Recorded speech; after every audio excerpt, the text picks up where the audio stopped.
Hello guys, magandang gabi sa inyo lahat. Ito ulit si Mike. Nagpabalik sa ating weather analysis na yung gabi po ng Miyerkules, November 30 hanggang Biyernes, December 2, 2022. Dito ating Tagalog version o pwede natin sabihin Taglish version. At pinaglilingkod po ito ng Typhoon 2000. Ngayon gabi, ito yung ating latest GovSat at nandito na po yung amihan. Kasalukuyan ay bumababa dito sa dulong Hilagang Luzon sa may Batanes, Mabuyan at coastal waters po ng Northern Cagayan at Ilocos Norte at nagbibigay ito ng mahangin na panahon na aabot po hanggang 70 km bawat oras ang bugso kanyang hangin at medyo bumababa bagya ang kanyang temperatura up to 24 or 25. At kasabay nitong amihan ay meron tayong tail end ng frontal system o yung tinatawag nating shear line. Nagbibigay po ito ng mga thunderstorms sa iba't ibang bahagi po ng Cagayan. Kasama rin po ang northern portion sa Ilocos Norte at yung coastal waters po ng Cagayan as well.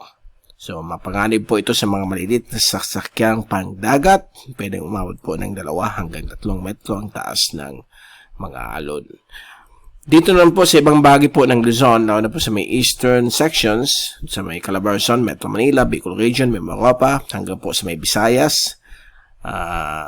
Gayon din po sa may Sulu Archipelago at Carga Region ng northeastern Mindanao ay meron po tayong mahinang amihan o northeasterly wind flow. So nagbibigay po ito ng medyong bahagyang magandang simoy ng hangin, although medyo mainit pa rin.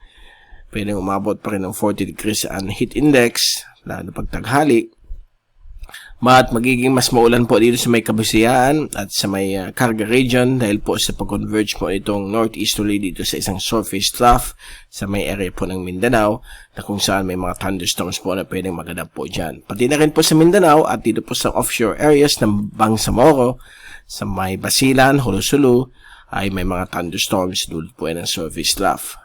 Ngayon, good news po, yung LPA 90W na nababantayan po natin dito sa may, o binabantayan natin dito sa may south of Palau ay nalusaw na po. Isa na lang po siyang parte po ng, o naging part na naman po siya ng tinatawag nating near equatorial trough dahil malapit po sa equator. Dito po yung equator, okay? So, yan po ang good news. So, mga paulan lamang po ito, dala ng surface trough na pinapalakas ng La Nina. Kaya, yan, magdala kayong payong, kapote, dahil nandiyan na naman po mga ulan. At dito rin po sa Kabikulan, may mga inaasahan din mga ulan sa loob ng 24 oras. Pero after 2 days, mawala ulit ang amihan. Balik na naman po tayo sa hanging silanganin o easterly surface wind flow or in short, easterlies. Okay, so yan po ang risk of flooding and landslides dito sa mga areas ito ay nasa low to medium o low to medium chance. So mag-ingat po kayo sa mga low-lying areas. So yan po ang ating GovSat fast animation. So nakikita po natin yung frontal system, yung shear line dito sa may dulong Hilagang Luzon at mga cloudiness o thunderstorms na malalakas dito po sa may Visayas at Mindanao dulot po ng surface trough at yung mahinang amihan at gayon din po dito sa may Kabikulan may nag-form na yun ng mga kaulapan. Ito po ang latest satellite. So nakikita po natin may nag-form po dito. Ang ibang mga ulan ay nag-penetrate po dito sa Camarines Sur. So minsan may experience po tayong biglaang pag-ulan ngayong gabi or early morning tomorrow. Ito po yung mga kaulapan dala ng shear line at ito yung mga malalakas na thunderstorms dala po ng mahinang amihan. Okay? At yung surface trough nun po dito sa may Mindanao, apektado po ang offshore areas ng Bangsamoro at ang Zamboanga Peninsula. Okay, so yan po ang ating latest or current satellite animation mula sa windy.com. Punta natin yung forecast sa ulan sa loob ng 3 araw. So, makikita po natin na ang focus ng mga ulan ay nandito po sa silangang bahagi po ng ating bansa dahil po yan sa amihan at yung trough, surface trough na dadaan sa Mindanao. Kaya din po yung shear line. Dito po yan sa may dulong Hilagang Luzon, sa may Cagayan area.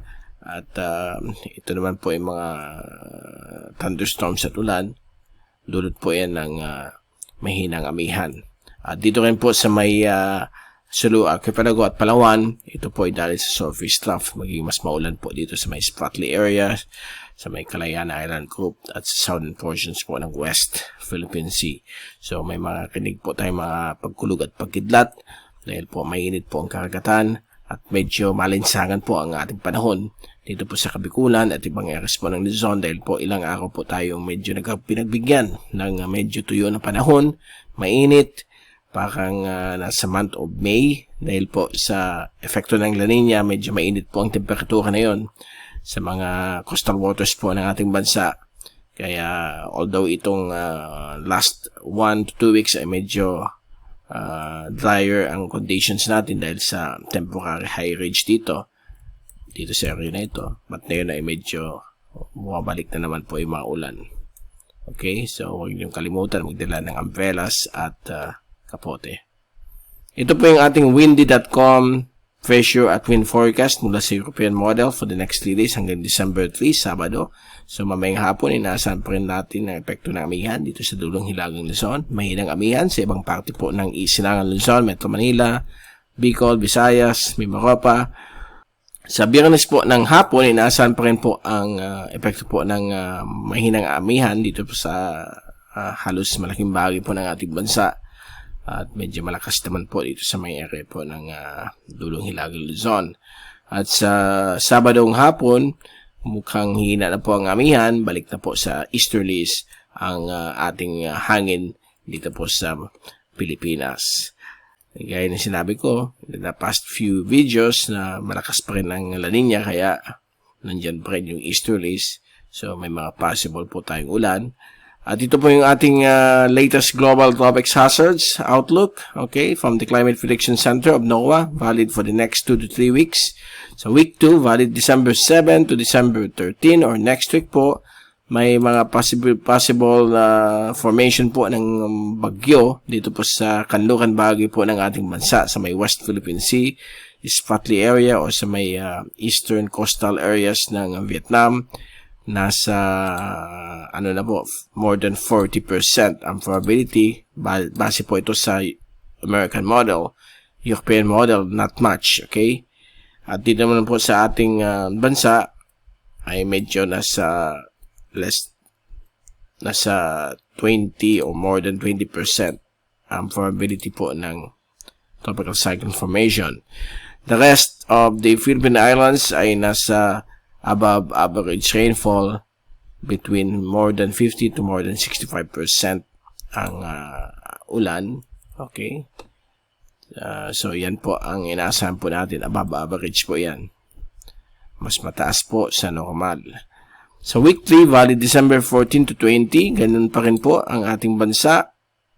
Dito po sa may area po ng Luzon, portions ng Mimaropa, ay magkakaroon po ng more than 50% of above average rainfall, magiging more than 65% dito po sa may Cagayan Valley at Ilocos region dahil po sa possible yung shear line, amihan at yung easterlies dala ng La Nina. Kaya usually pag ganitong time tuyo po dito, pero dahil sa La Nina ay magbibigay po ng mga ulan sa bahagi niyan ng hilagang Luzon. Okay, so yan muna po ang ating latest update. At pabalik ulit tayo sa Biyernes para ibigay sa inyo pinaka-latest sa ating panahon. Ito si Mike Pado nagpapaalam. Mag-ingat po tayong lahat. Be #weatherwiser. At maraming salamat po sa pagpanood nyo sa ating channel. At magandang gabi sa inyo lahat.